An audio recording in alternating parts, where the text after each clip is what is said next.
ఉషోదయం ప్రేమించు కాపరి ఉషా కిరణాలు ఉదయకాలపు వాక్య ధ్యానమునకు మిమ్మల్ని ఆహ్వానిస్తున్నాం.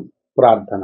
మా స్తుతులకు కారణభూతుడు అయిన గొప్ప దేవ, మమ్మల్ని ప్రేమించి మా కోసము ప్రాణంనిచ్చి దేవ మరణము నుండి అనగా నిత్య మరణం నుండి విమోచించుటకై నిన్ను నీవు యాగముగా అర్పించుకొని నా కోసము చేసిన విమోచన కార్యమును బట్టి వందనములు చెల్లించుకుంటున్నాం. ఈ ఉదయకాలమున దేవా, నీవు చేసిన యాగమును జ్ఞాపకం చేసుకుంటూ నీ వైపు చూస్తూ నడుచుచుండగా దేవా, ఈ దినము నాతోనూ మాతోనూ మాట్లాడమని యేసు పరిశుద్ధ నామమున అడిగి వేడుకుంటున్నాను పరమ తండ్రి, ఆమేన్. ఈ ఉదయకాలపు వాక్య భాగము తీతుకు రాసిన పత్రిక 2వ అధ్యాయము 14వ వచనమును చదువుకుందాం. ఆయన సమస్తమైన దుర్నీతి నుండి మనలను విమోచించి సత్క్రియలందు ఆసక్తి గల ప్రజలను తన కోసము పవిత్రపరచుకొని తన సొత్తుగా చేసుకున్నటకు తన్ను తానే మన కొరకు అర్పించుకొనెను. అపోస్తలుడైన పౌలు తీతుకు రాయిచు, యేసు ప్రభు తన్ను తానే అర్పించుకొని మనలను విమోచించినాడు. ఆయన తన్ను తాను అర్పించుకొని దాన్ని బట్టి ఈ లోకములో మనకున్న ప్రతి శోధన నుండి తప్పించబడుటకు మార్గము సిద్ధపరచబడినది. ఈ ఉదయకాల సమయమున, ఈ గుడ్ ఫ్రైడే దినమున యేసు ప్రభు శిలువ యాగమును మనం జ్ఞాపకం చేసుకుంటున్నాం. ఆయన శిలువ మీద పలికిన 7 మాటలను నెమరవేసుకుంటున్నాము. ఆయన ఎందుకోసము శిలువకు అప్పగించబడినాడు, ఆయన పలికిన మాటలలో ఉన్న అమూల్యమైన ఆశీర్వాదం ఏమిటో మనము బాగా ఎరుగుదుము. ప్రభు తన్ను తాను అర్పించుకొని మనలను విమోచించినాడు. ఆయన శిలువ యాగము ద్వారాగా ఆయన పొందిన దెబ్బల వలన నీకు నాకు స్వస్థత కలిగినది అన్నది మనము జ్ఞాపకము చేసుకుంటూ ప్రతి దినము ఆయనను వెంబడించేదానికి ఆధారముగా ఉన్నది. ఈ ఉదయకాలమున ప్రభు మనలను ఇంతగా ప్రేమించుటకు నీవు నేను అర్హులమా అని పరీక్షించుకోవాల్సిన వారిగా ఉన్నాము. ఆయన ప్రేమకు నీవు నేను తగని వారమైనప్పటికీ ఇంకా మనము పాపము చేత బంధించబడిన వారిగా ఉన్నప్పుడు ప్రభు మనలను ప్రేమించినాడు. తన కుమారుడైన యేసుక్రీస్తును ఈ లోకమునకు పంపించినాడు. మనకు విమోచన కార్యమును సిద్ధపరచుటకై ఆయన శిలువకు అప్పగించబడినాడు.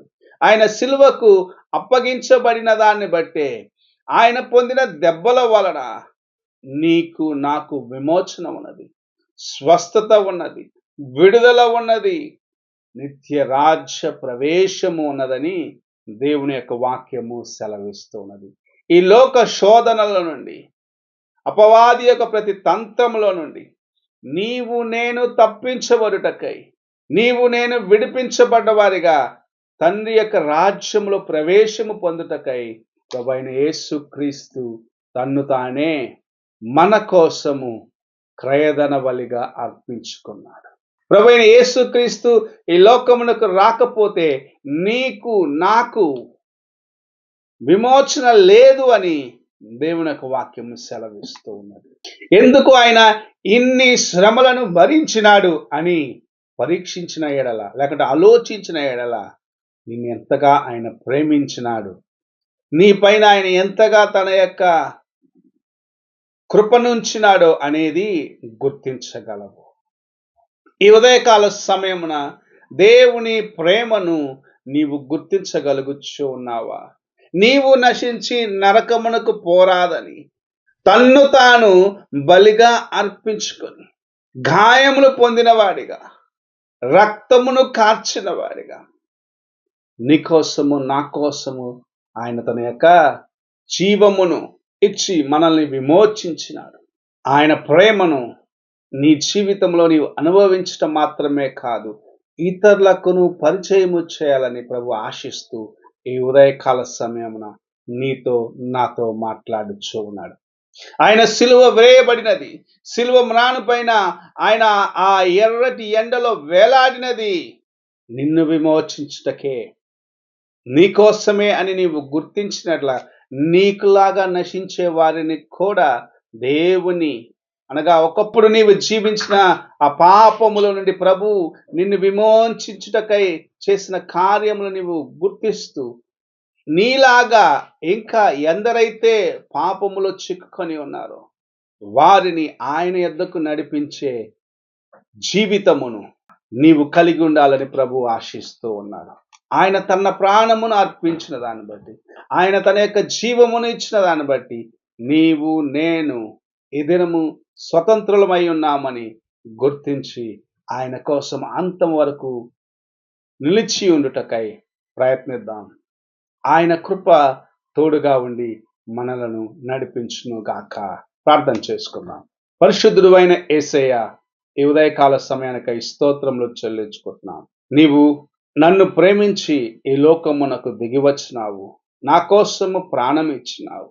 ఈ లోకంలో ఎవ్వరు లేకపోయినను నన్ను విమోచించుటకై ఈ కార్యమును చేయుటకై నీవు అప్పగించుకొని ఉన్నావు అనేది నీ యొక్క వాక్యము నాయన నాకు పరిచయం చేస్తుంది. నీ వాక్యమును ఎరిగి అంతం వరకు నమ్మకముగా నీ యందు నివసించుటకై, నీ యందు జీవించుటకై నాకు సహాయము చేయమని యేసు పరిశుద్ధ నామమున అడిగి వేడుకుంటున్నాను పరమ తండ్రి. ఆమేన్.